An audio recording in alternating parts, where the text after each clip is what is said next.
There we go. Let's get our Facebook friends in here, rocking and rolling. Hanging out. Oh, man. Doing it. All right, there we go. Welcome in. It is Monday morning, the last day of June. God, this month has been an absolute blur. I'm Nick Kendell and joined by Erick Trickel. This is Broncos for breakfast. And happy Monday, happy belated birthday to your child, Erick. How old are they now? I know we call them Bug. I don't want to share too much information. It's your kid. You do what you want there. But happy birthday. It looked like a very fun party and everything yesterday. Yeah, it was a fun one. Bug was really excited. She normally doesn't like the head wear that says like happy birthday or anything like that, but she was all about wearing it. We just had some family and some friends over and went and played outside.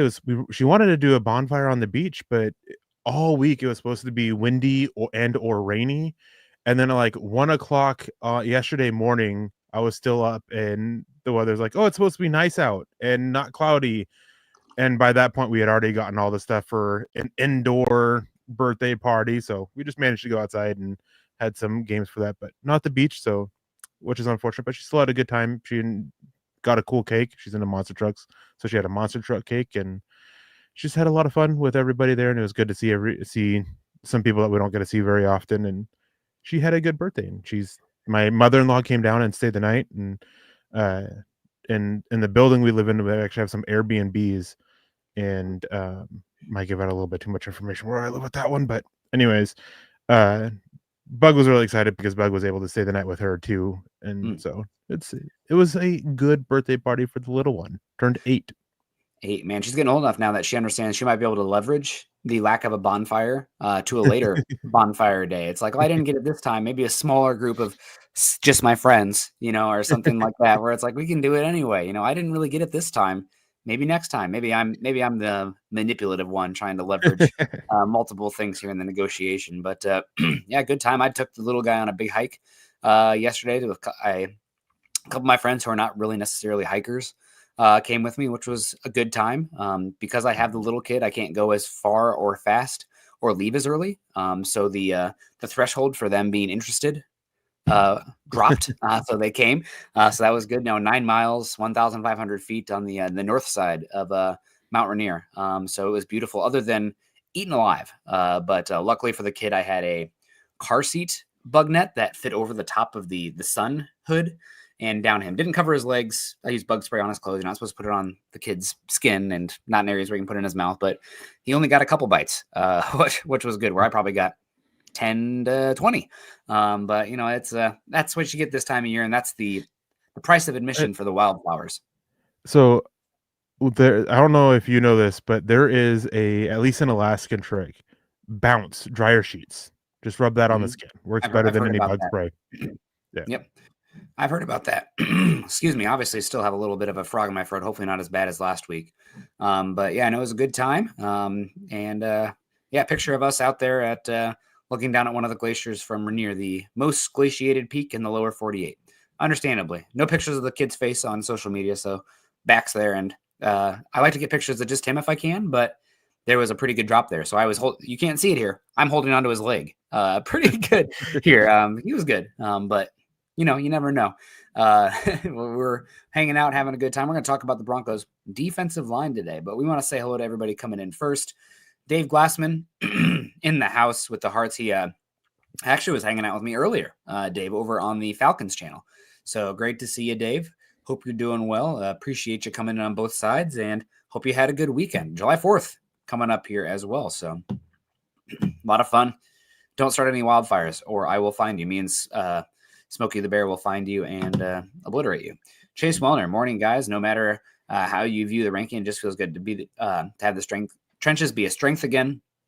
I think that PFF might argue that the trenches for the Broncos are not a strength with where they rank them. And I guess, kind of what buckets you come in, but as the title says here, they have them ranked all the way down at 8th. That puts you kind of the second, third tier of defensive lines, I would say, versus the top ones. And what I rank the Broncos as the best, but They, I think 8th is a little slow, and we'll get into that here. But we do want to say hello to our super chat superstar giver. Not everybody can be like Michael, so if you aren't, in a position to do this, which is understandable, click the thumbs up.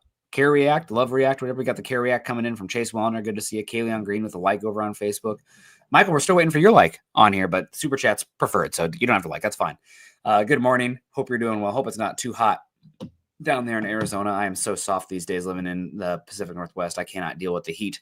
But great to see you. We got Kaylee on here, always rocking. Looks like a relatively new cigar photo here. Eric, have you ever had a cigar? Yes. What do you think? Don't remember it. Oh, well, now you had my attention, but that's now I'm very intrigued. I've had a few cigars in my life.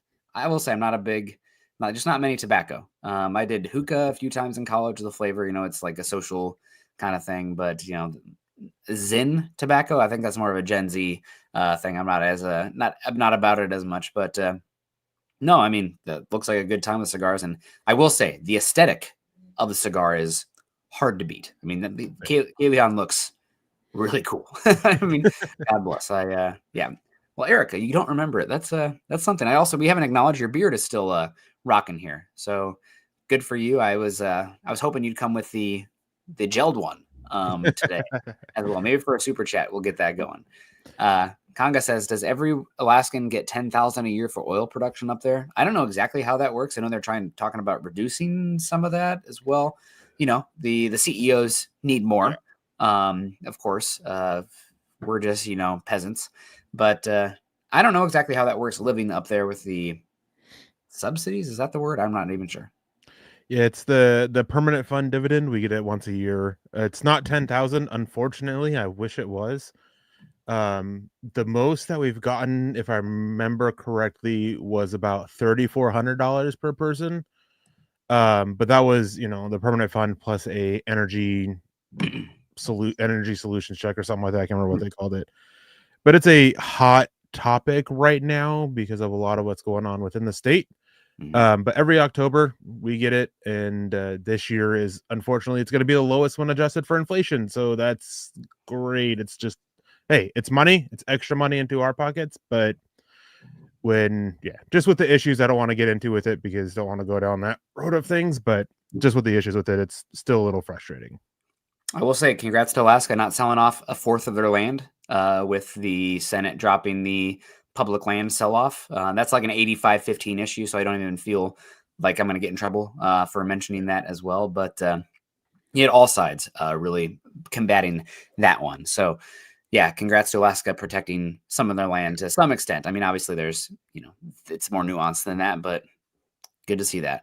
Roy Osborne, good morning. Nick, Eric, and Scott. Yeah, good to see us. Actually, Roy, just a note here. Scott doesn't do the producing in the morning anymore, so we got Dylan hanging out in the background. So I'll expect a good morning, Nick, Eric, and Dylan with a super chat attached to the next one too. Clyde coming in here with the Coors logo.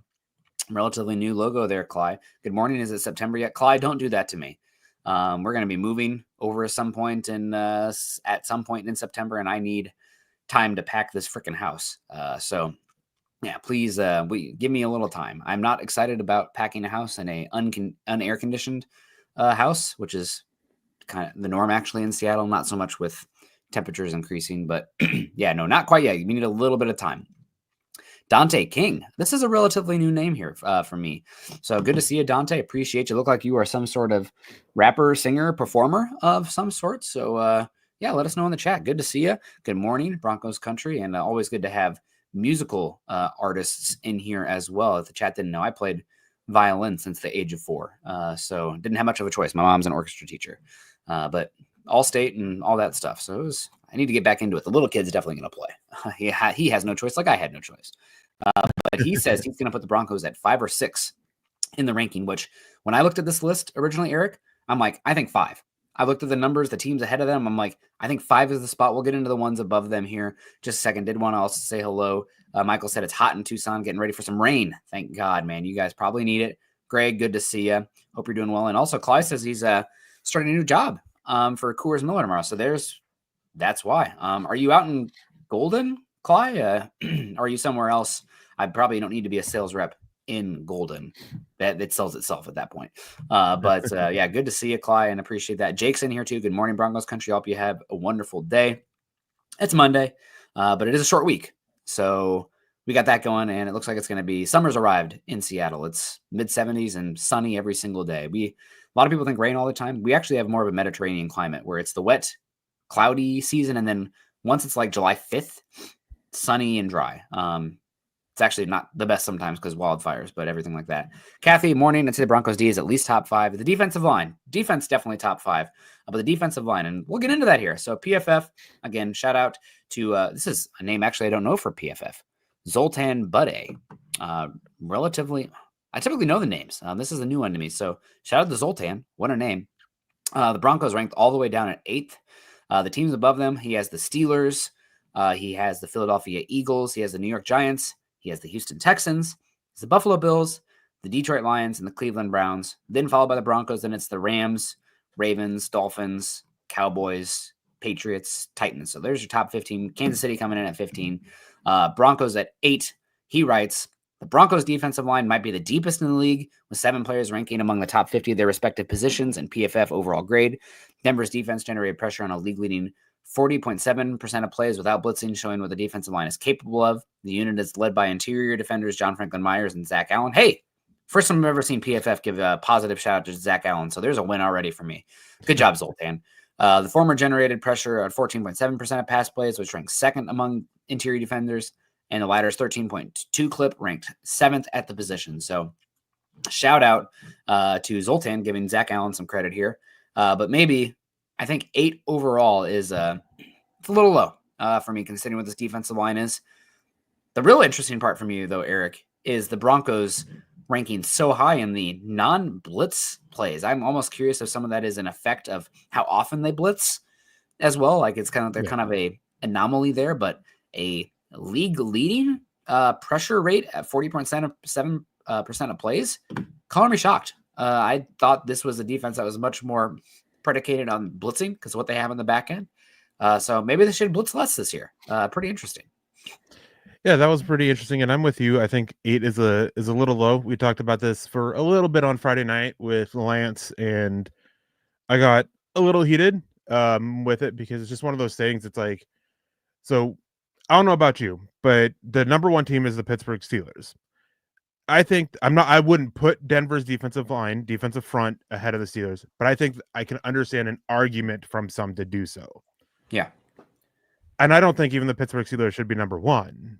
I think that there are 3 teams that should be 1, 2, 3. They happen to be ranked 2, 3, 4, and then the Steelers, and then the Broncos falling in at 5. And I'm curious because for me, there are 3 teams that I don't see the argument whatsoever for Denver being behind them, because they are very much just because of the questions they have. And I mean, that's part of a conversation we get into, but here, but yeah, 8 was really low for me. I think that just because the depth they have, sure, they like that real, star talent, like that some of these other teams, even though I would argue Zach Allen should be in that discussion, but they just lack it. But they're so deep, and they just have a depth that a lot of these other teams just can't say they have. So I think that should carry them up. But I will say, and somebody and I think it was Chase Wellner who came in and kind of said it, 8 is still better than the 31st ranking they had last year. So it's still a win. Yeah, definitely moving in the right direction there. And Eric, I'm with you. I mean, I don't know if it's because we talk so much offline or we see the game similarly, but the Steelers number 1, I think some of this is an effect of how highly they graded Hayward last year, which, I mean, shout out Cam Hayward. Hall of Fame, maybe one of the most underrated defensive players in the last 15 years with the longevity he's had. I mean, you're talking about a guy in the same draft class as Von Miller, and he finished last season with the 2nd highest rated defensive line grade at a 90.1. They also added first-round pick Derek Harmon there. So I think it's probably the Derek Harmon effect here that they are banking on with a first-round defensive lineman. That really does kind of change the math. We are also both big Keanu Benton fans in that unit. Honestly, now that I was looking at the unit, I'm like, oh, they were good last season. I forgot about Derek Harmon being added, which I think I can't be as big of a Derek Harmon fan as I was coming out and not give them a little credit there. So I think you're right to have them kind of in that same tier as the Broncos. And I think it really is a top 5. But I'm with you. Number 1, I would put, even though it's a little bit more on paper than proof of concept, still, I probably would put the Giants number 1 just because the depth. I know that we didn't see it as much last year, but Dexter Lawrence is probably the second best defensive lineman in football, especially what he does at nose. You obviously have Thibodeau there already. You have Brian Burns as well. And then you add Abdul Carter, who, I mean, Abdul Carter was my number 1 player last season for. It's so hard with Travis Hunter. I don't know. Like Carter was right there. I didn't buy there's a gap between Hunter and Carter. They're neck and neck. Carter was the most Von Miller like pass rusher I can remember since Von Miller, not the size of Micah Parsons. So, I mean, he was good reason to go as high as he did. So, man, I probably would put the Giants 1. Eagles did lose some pieces, obviously, and part of what made them great, but they still have the superstar in Jalen Carter, which raises them a bit. I probably put the Eagles 3, though, losing Milton Williams and Huff. And number 2, I would have the Houston Texans. I feel like I need to get a Houston Texans defensive shirt because how much we talk about highly of their defense, but there isn't an edge rush duo as good in the league as Will Anderson and Daniel Hunter. So after that, it's an argument for the Broncos. I would have put them at 5 off the cuff. I would not have them behind the lines. I know how good Hutchinson was before going down. I love the Lee McNeil. They have good depth as well. We'll see what they look like this season. And then the Browns. The one thing the Browns are a safe bet because you have Myles Garrett, right? And that's my next big takeaway. We do want to say hello to some folks in here coming in here. Clay is in Sioux Falls. That's right. You're an Iowa guy. That's what so out there on the other side of the state, but excuse me, Sioux City. Pardon me. Sioux Falls is South Dakota side. But yeah, good to see you. Sell some new beers. Maybe going to move to Denver. Huh? Awesome. Gatorade Gaming, morning, Nick and Eric. What's good, Broncos country? Good now that Gatorade Gaming's in here. Amy's in here on Facebook. Click the thumbs up, Amy. Always appreciate you. Gabe talks a little bit about why the Broncos might be lower here. I think the big thing for me in the Broncos being 8. Personnel-wise, you have a lot of different pieces here. It's kind of like almost a complete deck, other than you mentioned it, the massive, 320, 330-pound, lengthy, 2-gapping guy. You do have pieces. They're all the same. The other aspect is, I don't know if you have a true 3-down, absolute, superstar edge rusher. Granted, there's only like 3 to 5 of those guys in the league at any given year, and Benito is probably that next tier. So happy to have him. Not to disparage me, no, he's great. But I think Gabe has a good point here, just as far as like looking at the deck of cards. Where could we strengthen a little bit? That we've talked about it a lot. That big 2-gapping nose tackle would be good to diversify what you have up front. Yeah, they definitely have a couple of those 310, 315-pound nose tackles in Jones and Malcolm Roach. And I mean, pre-draft, you and we talked about it a lot about needing that 320, 330-plus pound 2-gapping nose tackle that they don't have. I will say, though, that the Broncos did relatively well against the run last year outside of a few games. Obviously, that Bills game, it still leaves a sour taste in all of our mouths with how badly they got ran over. And so I think that part of it is, in terms of scheme-wise and personnel-wise, Vance Joseph and the Broncos have an idea of ways to work around not having that piece. It is something that does hold them back. It is one of those reasons why I wouldn't, why I think 5 is probably the highest I would put them in a ranking, is because they are still missing those pieces, lacking that true superstar edge.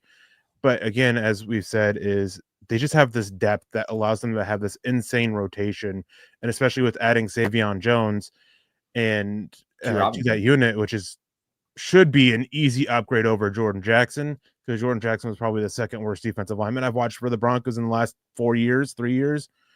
And so it's just one of those things that we got to see how they handle not having these roles, but they definitely have the pieces and depth to cover up for some of those issues. Yeah, absolutely. We got Broncos World Order said, here comes some viewers. Well, we got you in here, so we don't need more viewers. It's quality. We'll take all of them. Thank you, Broncos World Order. Happy Monday to you.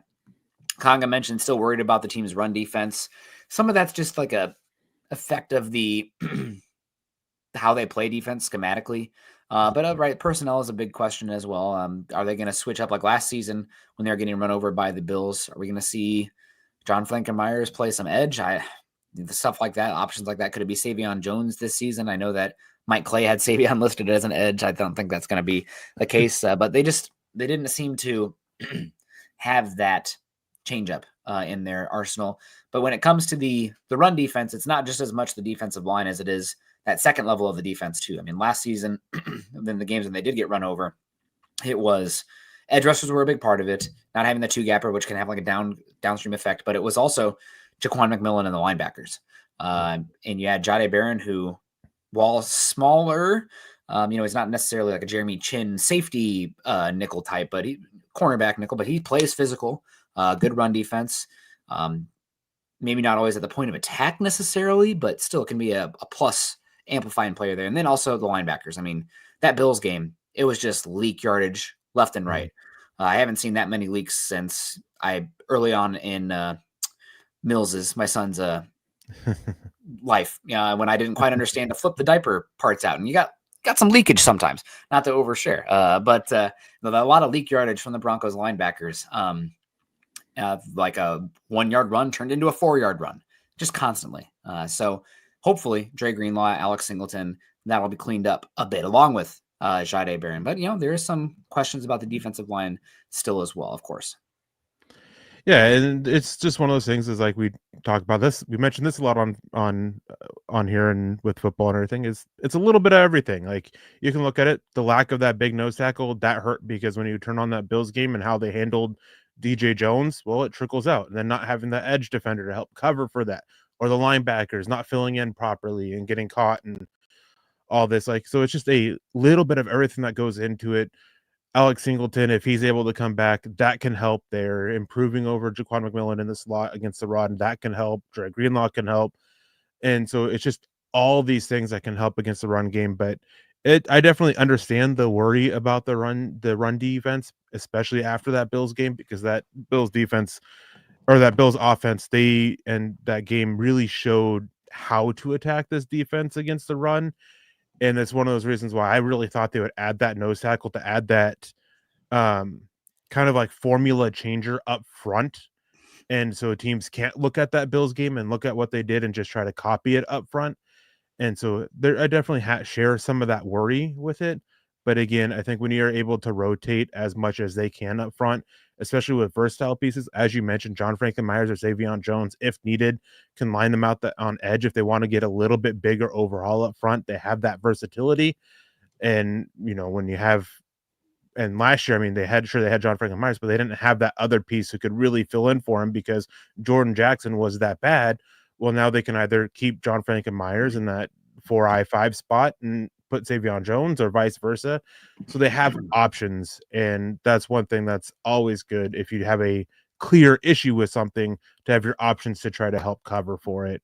And I will give, George Payton and Sean Payton credit for not doing that just on the defensive line, but with a lot of positions on this roster overall, they've given themselves a lot of options to find an answer for a weakness. Yeah. And circling back to a point you kind of mentioned a little bit ago, and also in the article from Zoltan over at PFF, the depth of the Broncos defensive line is fantastic. They added a lot of pieces. Historically speaking, though, depth is a lot. When you're relying on 7-8 guys to make up a unit, that can be a little bit more volatile. Injuries happen, whereas like if you have 7 guys, keeping all 7 healthy is not likely. If it's one guy, obviously, like let's say the Browns ranked 1 above the Broncos, have Myles Garrett. They also added Mason Graham, of course, as well. So we'll see what that looks like. Typically, interior guys will take a couple years. But when you have Myles Garrett, it's a little bit of a more, they're going to be, it's easier to predict on them being good year to year, where the Broncos with 7 guys historically over year to year, that can be a little bit more volatile. Guys rise, guys fall. Having every single one of those guys play at that same level, the same health, is hard to predict. One thing the Broncos have that, doing that year by year analysis for most teams, like the Eagles here, they kept all their guys. You're not pulling one away and inserting an unknown, like, oh, they still should be great.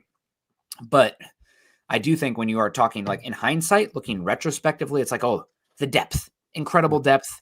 That's great for the defense. They have so many options. Look how good all these guys played. That's always good in retrospection, but in a prospective look, I think it's a little bit harder to hang your hat on that versus having that difference-making superstar up front. Now, not that Denver doesn't have very good players, like the combination of Benito and Allen with JFM. I mean, that might be as good of a 2 interior guys with 1 edge as there is in the league right now, especially with how much Denver gets one-on-ones with what they do up front and what having Patrick Surtain in the back end affords you. But yeah, I think 8 is a little low. 5 would be good. And I do appreciate the shout out for the depth. And I understand the thought process of kind of shorting the depth in comparison to a superstar pass rusher like Myles Garrett.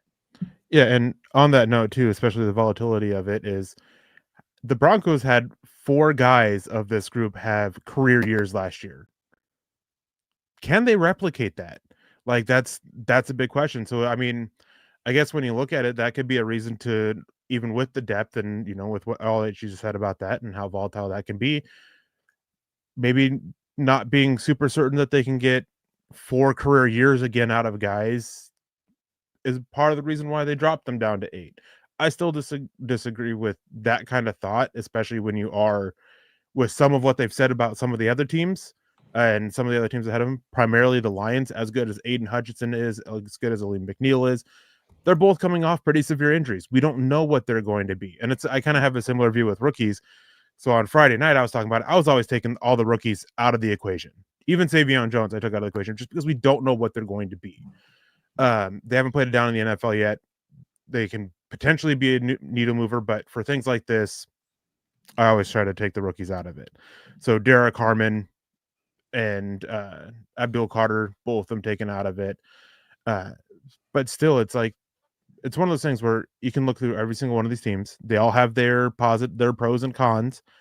I think that the cons that the Broncos have are, even with what you brought up about depth, are still a little bit easier to cover up than some of the other teams, because with like the Browns, for an example, they are a one-man defensive front, and it's Myles Garrett, and you know what you're going to get out of Myles Garrett every single year. But as we saw last year, that's not enough, because what was around him was such an issue that it led to a lot of issues for the defense overall.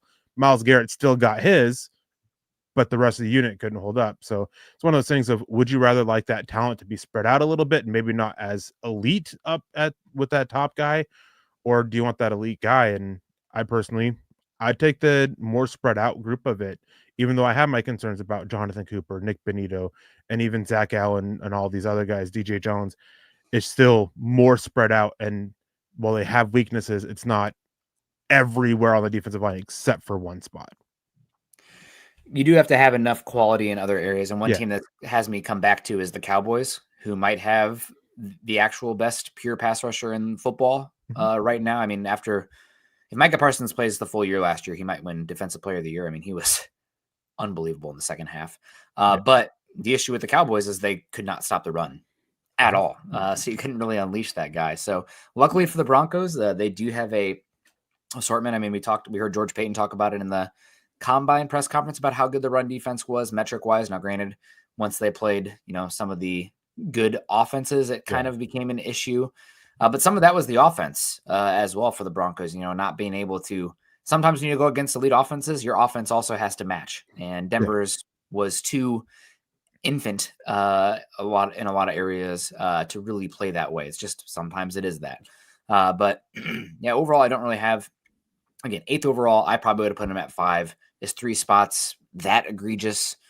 It's something to talk about. And like you mentioned earlier, going from 31 to there, big difference. We got Troy coming in, $9.99. Thank you so much for the super chat. He says, does Hufanga help the run defense like Atwater used to?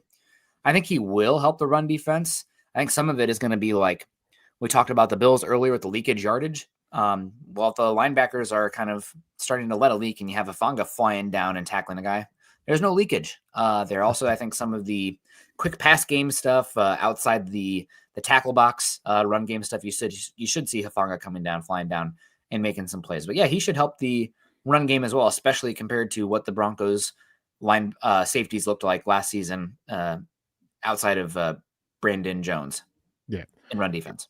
I mean, PJ Locke coming downhill did all right when it got outside the tackle box, but when it came in filling in between, there were issues, and he didn't always read things properly.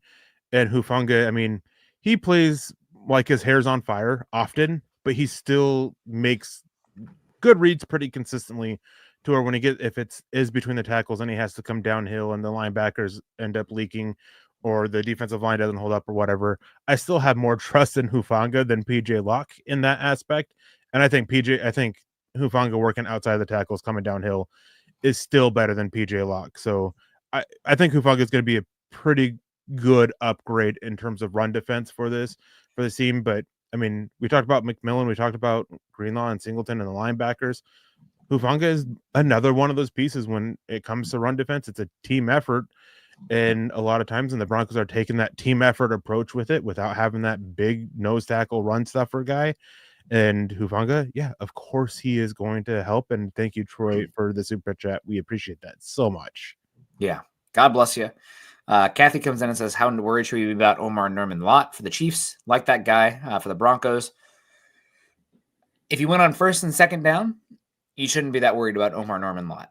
If it's 3rd and 9 and you are an obvious drop back situation and you have Karlaftis, Chris Jones, and Omar Norman-Lott just being able to pin his ears back and playing off of that, then you have some issues. But for Denver, they did a pretty good job last season not getting into those obvious pass downs, giving what is it? I can't remember what the type of play design is, but they pretty much keeping Bo Nix from the obvious drop back pass situations, 3rd and 8+, then it shouldn't be as much of an issue. But 3rd and long, right now, he could be a problem. He's a weird player, though. Pretty hard evaluation with all of that. But, yeah, I mean, just in football in general, you worried about a pass rusher, win on 1st and 2nd down, and you can neutralize them to varying degrees. Yeah, just as you said, just win early, and then he shouldn't be that much of a problem. He is I don't want to say a liability against the run, but he's not a good run defender. He's not quite liability bad. And then as a pass rusher, as a rookie, I'm not super worried if they do, just because I think there's still so much technical wise that he needs to work on, improve, and develop, that I think that there are ways that you can pretty easily counter him. My worry with it is with him on the field is what that does to help, George Karlaftis or Chris Jones. That's where my worry would come from, not Omar Norman-Lott specifically, but how he can help those other guys around him. Because even as a rookie with defensive linemen, that is one area where they can immediately help, even if they're not, getting the sacks or the pressures themselves, they can help other guys get those. Yeah, absolutely. Well, guys, we're going to wrap it on up here and get on out of here. Yeah, it's hard not to be excited for the upcoming season. Excited about the safety talks. One more one here from Kevin. Out of the UDFAs, who can you see make the team? It's probably one of those undrafted linebackers, I think would be my assumption right now. Maybe, do you still consider Lavelle Bailey undrafted from? He's definitely in the mix there. But, I mean, Drew Sanders, thin ice.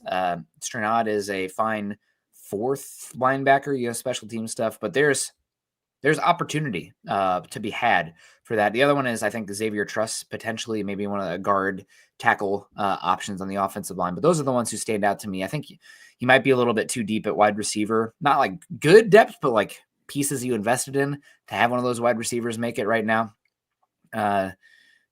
Caleb Bonner, you probably want to protect him. We'll see. So I think linebacker is the spot that makes the most sense for me on this team. Linebacker or offensive line, I think Xavier Truss or Clay Webb. I think Clay Webb.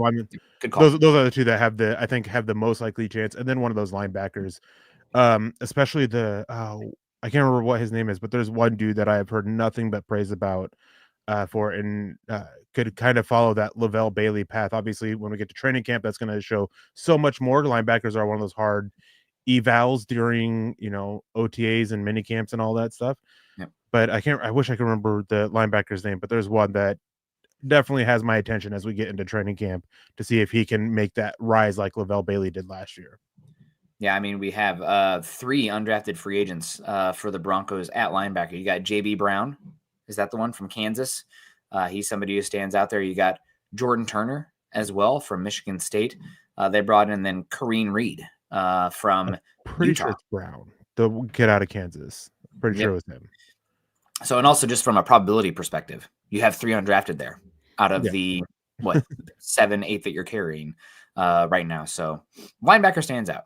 I see Michael say Johnny Walker Jr. also. It's just so hard because the edge room is so freaking deep. If you see a Malik Reed preseason kind of trade for the Broncos. Maybe that opens up right now, but with Q Robinson, with Tillman there, Jonah Ellis, your top two guys, I think it'd be hard to make an argument for edge rusher right now, especially for a position where edge historically it's harder to find those undrafted guys stand out. Linebacker, interior offensive line, you can find some undrafted guys there, historical trends. So linebacker, I mean, just three options there, just probability. That's the one that stands out.